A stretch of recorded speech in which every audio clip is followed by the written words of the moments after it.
금리 하락이 일단 예. 필요할 것 같고요. 두 번째, 우리나라 같은 경우를 보자면은 이제 Q에 대한 회복 가능성을 점칠 수 있는 중국의 실물 경제 지표가 조금 반등이 필요할 것 같아요. 저희가 내일 중국 수출입 지표가 발표가 되는데 시장 컨센서스는 일단 그 전월 대비해서는 올라갈 거다라고 예상을 하고 있고요. 만약에 여기서 서프라이즈가 나온다라고 했을 때는 저희가 그 다음 달에 확인할 수 있는 수출 지표가 보다 개선될 가능성이 높기 때문에 우리 수출. 네, 네, 맞습니다. 네. 이게 시차를 두고 후행을 하기 때문에요.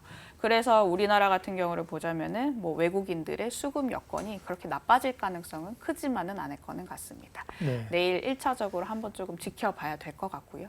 금리에 대한 부분에 있어서는 사실 미국 지표를 봐야 되는데요. 저희가 다음 주에 이제 주요 지표들이 대거 공개가 예정이 되어 있습니다. 소매 판매 지표라든지요. 이제 저희가 이제 무엇보다 또 중요하게 얘기를 하는 그 CPI 네. 발표가 예정이 되어 있는데 시장의 컨센서스는 이제 전월 대비해서 모멘텀이 조금 둔화될 거다라고 가리키고 있는 상황이고 이게 만약에 시장 예상치에 부합을 하게 된다라고 했을 때는 금리의 단기적인 하락 재료로 작용할 가능성이 높다라고 생각을 하고 있어요. 그리고 저희가 그 다음 주에 이제 연준의 FOMC 회의가 예정이 되어 있는데 이때 연준의 스탠스가 어떻게 변화할지에 대해서 또 시장이 방향성을 다시금 한번 점검을 하게 될 것 같고요. 이렇게 9월 달에는 여러 차례 구간 내에서 저희가 중요하게 봐야 되는 지표가 있기 때문에 사실 지수가 추가적으로 뭔가 상승을 하기보다는 말씀을 해주셨다시피 조금 지수 레벨 단에서는 재미는 없을 거긴 할 것 같아요. 근데 이제 외국인 수급 관점에서 보자면 저희가 이제 가만히 이제 쪼개보면요. 네. 반도체 계속 사고 있고요.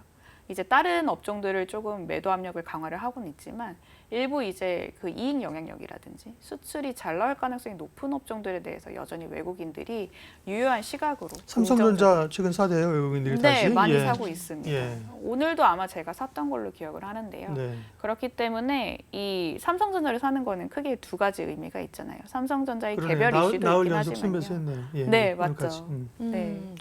맞습니다. 그래서 이제 뭐 삼성전자 개별 이슈도 있겠지만 네. 결국에는 이제 우리나라 그 반도체 업황에 대해서 나쁘게 보지 않는다라는 시각이 이제 있기 때문에 저는 경기 연착륙 플러스 우리나라 같은 경우를 보면 미국의 소비 모멘텀이 4분기로 진입할수록 둔화된다 하더라도 이를 상쇄할 수 있는 중국의 내수 수요 회복이 있기 때문에 이 부분에 대해서 굉장히 긍정적인 시각으로 보고 있습니다. 네, 그럼 내일부터 해서 이제 다음 주까지 주요 지표들 잘 확인하는 게 필요할 것 같고요. 수출 이야기를 아까 잠깐 해주셨는데 우리나라 수출 지표도 발표가 됐잖아요. 이름이 좀 무서웠어요. 불황형 흑자라고 해서 되게 워딩이 와닿는 게 좀 부정적인 느낌이 있었는데요. 어떻게 9월에는 이게 좀 잘 나온 건지 안 나온 건지 어떻게 봐야 되는지도 궁금하고요. 9월의 수출 데이터의 개선 여부도 궁금해집니다. 저희가 지난주에 확인했던 8월달 수출은 사실 서프라이즈였거든요.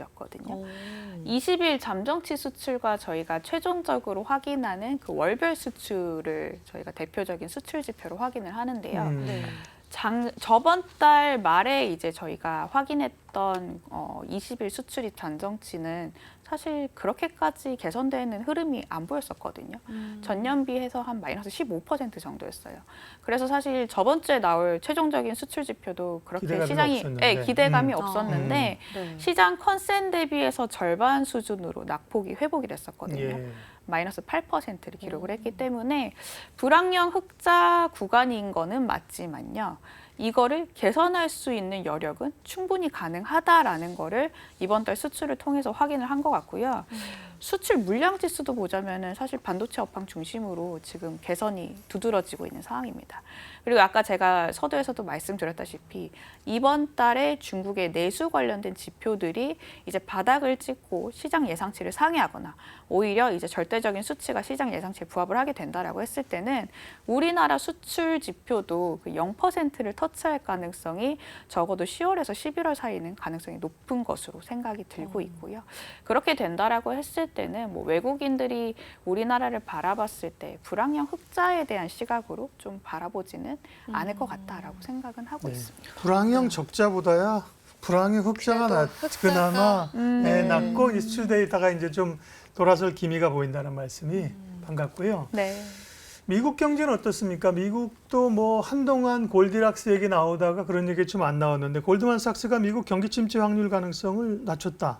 예, 경기 침체로 안 간다는 건가요? 근거는 뭘까요? 일단 고용과 소비가 아직까지 연준의 금리 인하 명분 가능성을 크게 높여주지 않고 있기 때문에 네. 이제 컨센서스가 대체적으로 리세션이 올 가능성을 좀 적게는 보고 있다라고 생각을 하고 있고요. 이 리세션의 강도가 조금 중요할 것 같아요. 저는 사실 연말쯤에 가서는 지금같이 저희가 소비라든지 고용이 계속해서 잘 나올 가능성은 사실 그렇게 크지만은 않다라고 생각을 하고 있고요. 뭐 나중에 얘기를 하겠지만 유가에 대한 부분도 있어서 저희가 이제 미국은 사실 소비에서 가장 큰 부분이 이제 그 유가 부분에 있어서 드라이빙, 지출에 그렇죠. 예. 왜냐하면 차를 너무 많이 모니까요. 그렇죠. 음. 땅이 크잖아요, 확실히. 맞습니다. 네. 그리고 지금 실제로도 저희가 유가의 그 상승분을 반영을 해서 미국의 그 유류비 같은 경우도 보자면은 역사적 평균 이상 수준으로 제가 알기로는 한 갤런당 4달러 수준에 이제 형성이 되어 있는 걸로 알고 있거든요. 근데 이게 사실 향후 소비 지출에 있어서의 부담으로 작용할 수밖에 없다라고 생각을 하고 있어요. 저희가 이번 고용 지표도 확인했지만 임금 상승률이 지금 둔화가 되고 있고 네. 이제 돈을 소비할 수 있는 그 잉여 부분이 많이 없기 때문에 쉬고 있던 노동력들이 지금 돌아오는 구간입니다. 그래서 이제 소비 같은 경우도 점차 이제 완만하게 둔화되는 그런 시나리오가 맞겠다라고 생각이 들고 있고요. 뭐 빠른 속도로 둔화되지 않는다라면은 사실 경착륙 시나리오를 이제 크게 야기할 가능성은 제한적이기 때문에 저도 이제 리세션에 있어서의 그 가능성 그렇게 크게 보지는 않고 있지만 사실 리세션이라고 하면 마이너스 성장이 분기별로 나와야 되는 거잖아요. 네, 맞습니다. 그런 우려는 좀 줄어든 것 같아요, 그죠? 네, 그렇죠. 네. 근데 아마 4분기쯤에는 마이너스 성장률이 어느 정도 가능성이 있지 않을까라고 원래 생각을 2분기 하고 연속 있고요. 마이너스 정도 나와야 리세션 우리가 얘기하잖아요. 맞습니다. 네, 그리고 저희가 정말 그 큰 리세션을 우려하는 정도는 정말 금융위기라든지 예. 내지는 IT 네. 버블 수준에 있어서의 그 리세션인데 그때면은 사실 이제 증시는 약세장에 진입하는 게 맞죠. 근데 그때 구간 공통점이 사실 고용이 굉장히 안 좋았었기 때문에 증시가 조정을 세게 받았고 사실 경기 침체가 빠른 속도로 진입을 했다라고 보시면 될 것 같거든요. 근데 지금 상황으로 보자면은 뭐 소비가 조금 둔화되더라도 네. 고용의 수급 정상화가 이뤄지고 있기 때문에 이게 사실 연준이 지금 금리를 한동안 동결을 하더라도 지금 안도할 수 있는 부분으로 작용을 하고 있다라고 네. 보시면 될 것 같고요. 그러니까 꼭 이제 뭐 골디락스라고 확실하게 얘기할 수 있을지 모르겠으나 경착륙 가능성은 낮다. 연착륙 쪽으로. 네, 맞습니다. 음. 네. 연착륙이 되어야지 사실 연준의 금리 인하 가능성도 높아지는 거기 네. 때문에요. 그렇죠. 네, 그게 안 좋은 시나리오는 아니다라고 음. 보시면 될 것 같아요. 네, 그러니까 답변하면서 이제 국제 유가에 대한 이야기도 잠깐 언급을 해주셨잖아요. 이 유가가 10개월 만에 최고치를 기록하면서 요즘에 굉장히 많이 오르고 있는 것 같아요. 주유소만 가도 체감이 되는 것 같은데요. 어떻게 인플레이션 우려를 좀 재부각시키진 않을지 그런 요인으로 작용하지 않을지 걱정은 되거든요. 그럼 레벨이 문제지 뭐 어디까지 오를지 거기죠. 그렇죠. 네. 사실 올라가더라도 근데 저는 예전만치 증시가 물가에 대한 민감도가 그렇게 높지만은 않을 것 같거든요. 그러니까 헤드라인 지표가 사실 절대적인 수치가 올라갈 가능성은 높아요. 유가가 지금 배럴당 이제 브렌트유 기준으로는 90달러 선을 이제 저희가 어제 터치를 한 것을 관찰을 했기 때문에요. 네. 근데 이제 예전 같은 경우를 보자면 저희가 물가에 대한 부분에 있어서 우려를 했던 게 공급 측의 물가도 이제 부담이 되는데 저희가 수요단에서의 물가 압력도 굉장히 많이 부각이 됐었거든요. 그러니까 개인들이 그간 쌓아놓은 돈에 있어서 워낙 많은 저축을 이제 해놨기 때문에 금리가 올라감에도 불구하고 이제 공급 사이드에서의 물가 압력도 부각이 됨에도 불구하고 여전히 사실 수요단에서 인플레가 약간 사그라지지 않았습니다. 그래서 기대 인플레이션도 보자면은 꺾이는 흐름이 좀 제한적이었고요. 근데 이번 같은 경우를 보자면은 저희가 그때와 다른 점이 아까 제가 말씀드렸다시피 연말로 갈수록 얇아지는 지갑이거든요. 소비에 대한 여력이 그렇게 높아지지 않기 때문에 이번 같은 경우는 WTI가 조금 상승 압력이 높아진다라고 해서 이게 전반적으로 특히 저희가 보는 거는 코어 물가인데 그 광범위한 압력까지 상승을 전이시키기에는 아직까지는 뭔가 부족해 보인다라고 생각을 하고 지금 있습니다. 유가 오르는 게 사실 수요 측면이 아니잖아요. 맞습니다. 사우디가 감산한다고 그래서 그런 그쵸. 거잖아요. 네, 맞습니다. 뭐 사우디랑 러시아도 사실 네. 경제 성장률이 내년에 올해보다 안 나올 가능성이 높기 때문에 사실 감산을 연장을 하는 것 같고요. 네.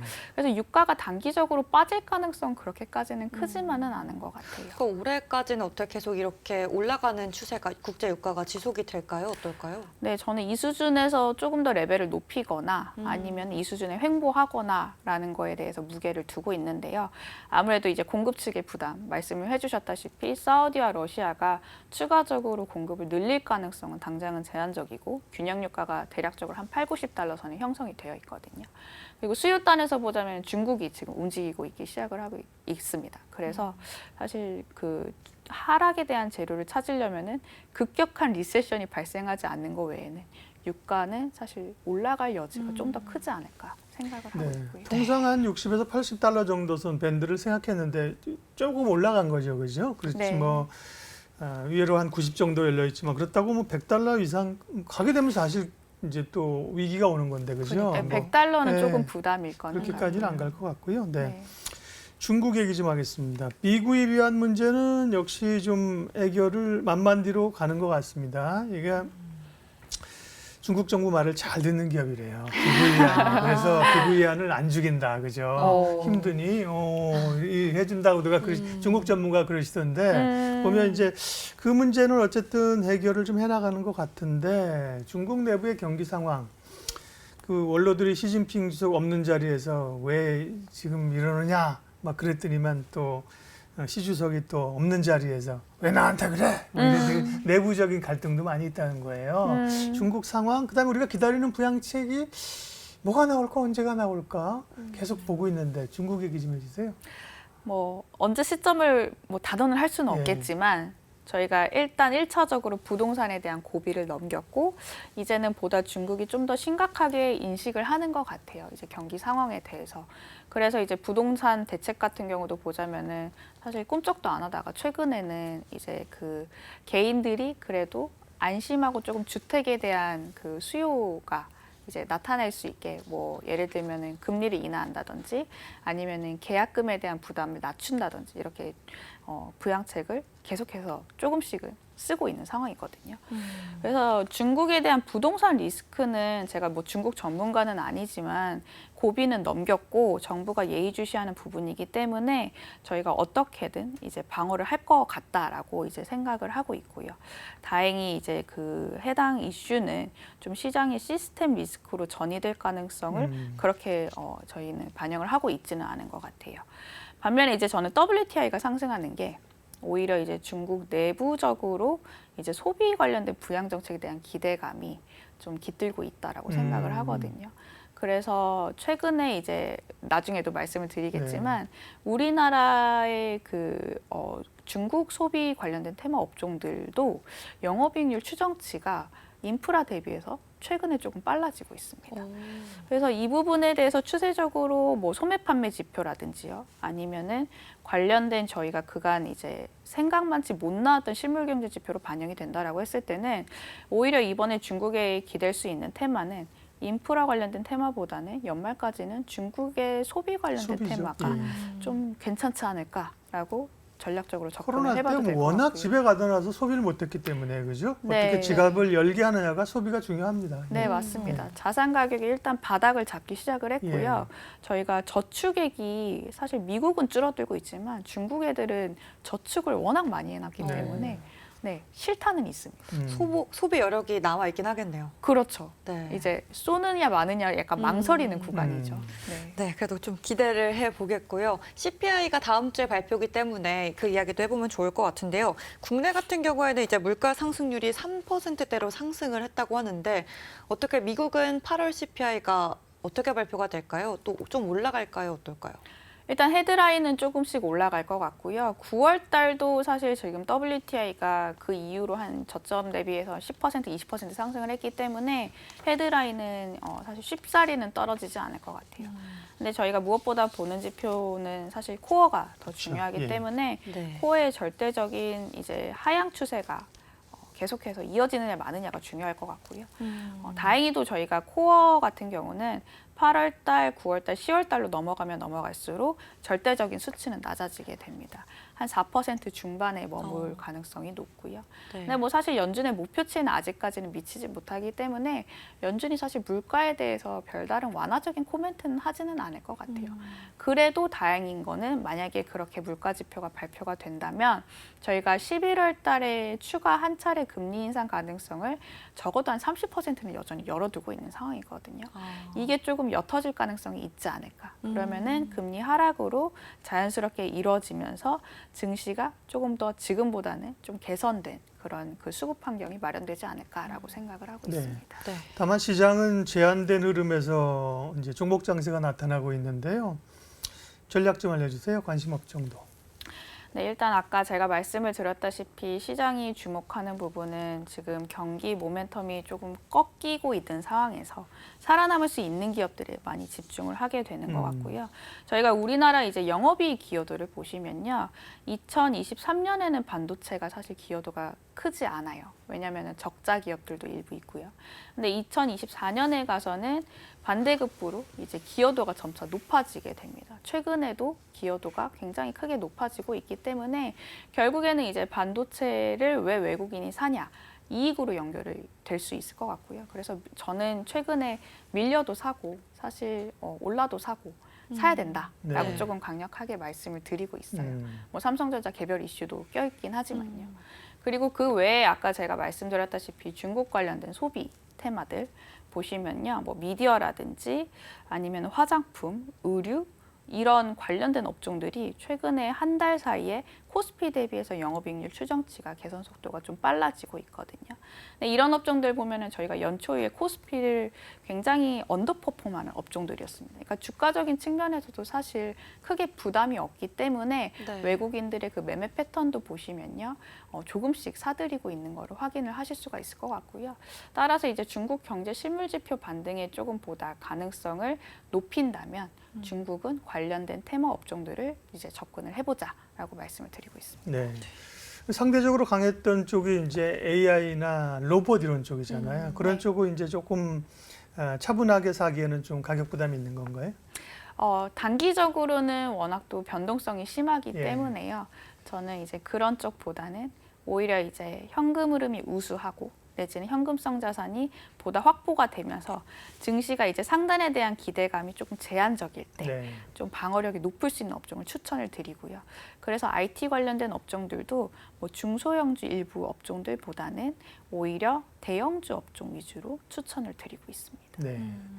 그러니까 아무래도 이재선 의원님은 전체 시황을 보시니까 시황 보는 스트레치스들은 이제 매크로 보고 변수 보고 방향성을 제시하는 거고요. 네. 네, 그런 증권사에서도 그렇게 단기 트레이딩 종목이나 그렇게 또 하는 쪽들은 그죠? 그렇죠. 네, 주로 수급이나.